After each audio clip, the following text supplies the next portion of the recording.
See my time has expired. I yield back. The gentlelady from North Carolina is recognized for 5 minutes now. Thank you very much, Mr. Chairman, and thank you to everybody for being here to testify. While my colleagues on the other side of the aisle are leveling claims of a partisan prosecution, I'm from North Carolina, as you just heard. I want to remind the committee that this is not the first time that a former presidential candidate has been indicted for having hush money paid to hide an affair from voters.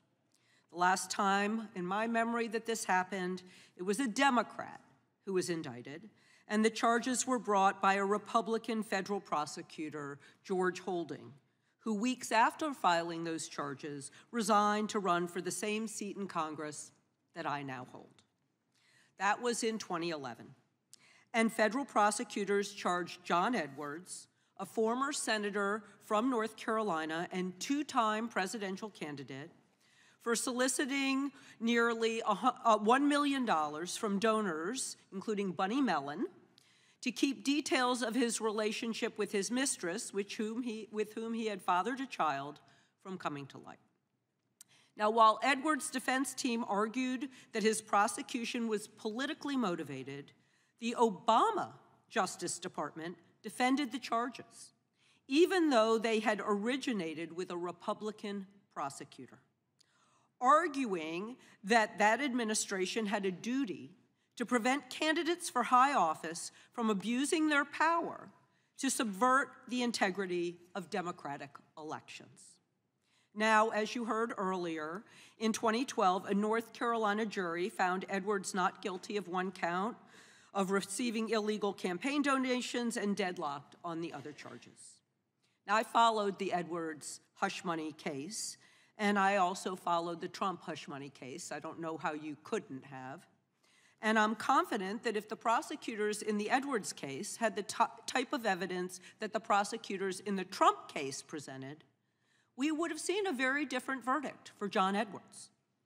The evidence that the prosecutors in the Trump case had was the type of evidence that prosecutors dream of finding: a paper trail of emails and bank records, a slate of insider witnesses, and even recordings of Trump himself discussing the payments.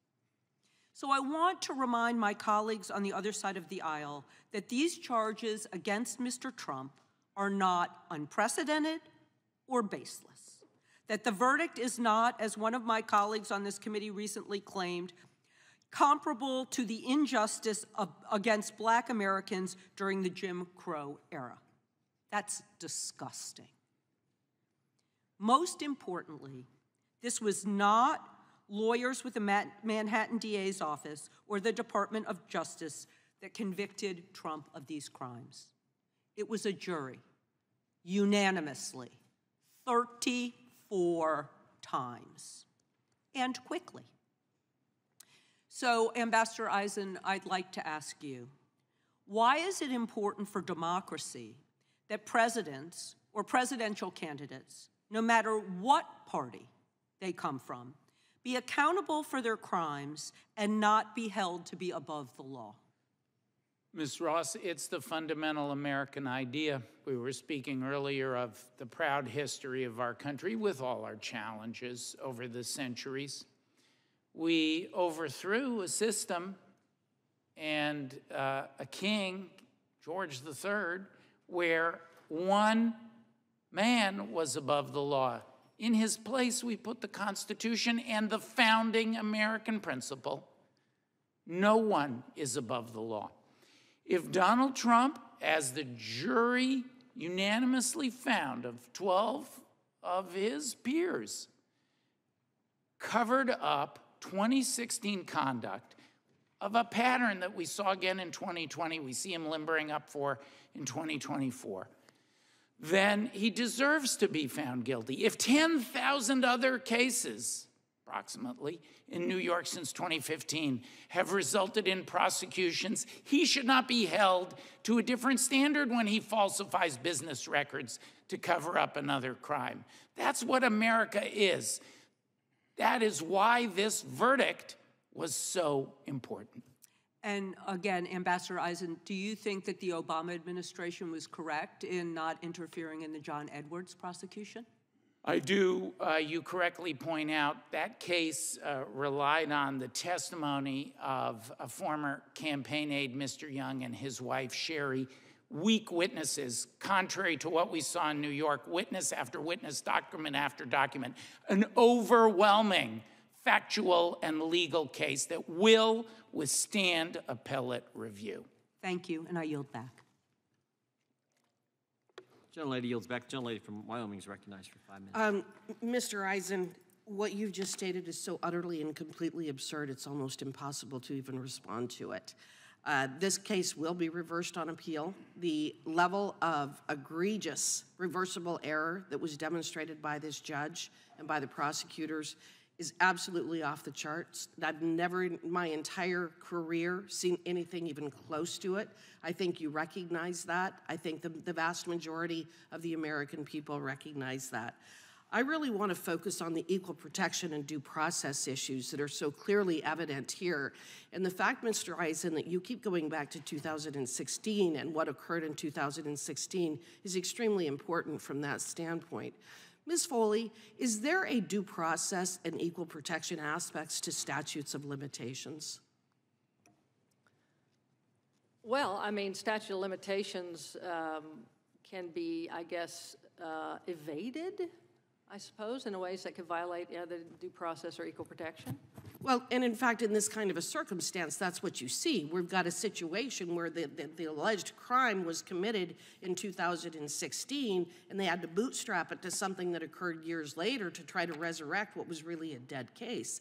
And the way that I look at statutes of limitations as someone who practiced law for well over 30 years is that people have memory issues. That's why there's a statute of limitations. Can you remember what you were doing on June 13th, 7 years ago or 4 years ago? I'm sure Mr. Ambassador cannot. There are statute of limitations because trying to drag somebody before a tribunal 5 and 7 and 10 and 12 and 15 years down the road, by its very definition, especially if we're talking about a potential criminal prosecution where someone is going to lose their freedom, do we really want someone getting up and being able to say, 25 years ago, I was attacked in a dressing room, I have no evidence, can't tell you anything about it, don't even know what day of the week it was, don't know what month, don't know what year, but for goodness sakes, we know what happened. So we have the state of New York, and they come in and they pass a law saying, well, we're not gonna have a statute of limitations for this particular crime or this particular individual. Wouldn't that be considered a violation of this gentleman's due process rights? Yeah, I mean, I think it's part of the overall context, which again kind of shows the political motivation, the uniqueness of this case. I mean, Ambassador Eisen talks about the 10,000 cases. Well, I've read most of those cases too. None of them approach the uniqueness of this case and the obfuscation of the theory here. For example, usually the underlying offense that is intended to be committed is grand larceny, insurance fraud, things like that. Very straightforward facts.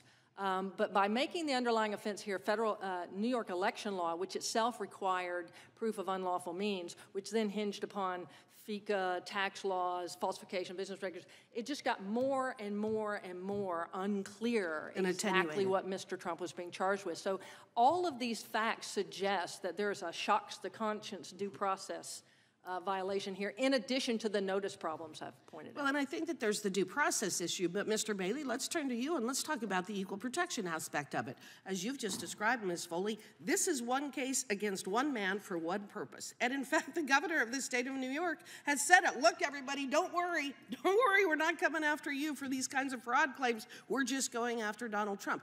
Isn't that the antithesis of the foundation of our Constitution that is based upon equal protection and equal application of the law? Have you ever seen anything like what they have done to Donald Trump in their effort to destroy who they perceive to be their political enemy? Mr. Bailey. I have never seen such an egregious assault upon the tenets of equal protection as when government officials in the state of New York claim that they are specifically targeting one individual and will not use the same laws against anyone else. But I want to go back to the due process issue briefly, because everything that's being said here is further amplified by the fact that Section 175.10 of the Code of State of New York, which forms the basis of the 34 charges, has an affirmative defense.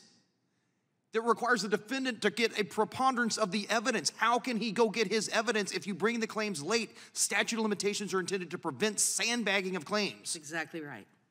And in this particular circumstance, and what we've seen in the other persecutions against Donald Trump, they absolutely had to violate those basic tenets in order to go after him. It is absolutely an egregious violation of the law. It is a level of constitutional malpractice, the likes of which I've never seen. And Ambassador Eisen, I think that if you were being honest, you would agree with that. With that, I yield back. Gentlelady yields back. The gentleman from Maryland is recognized. Thank you, Mr. Chairman.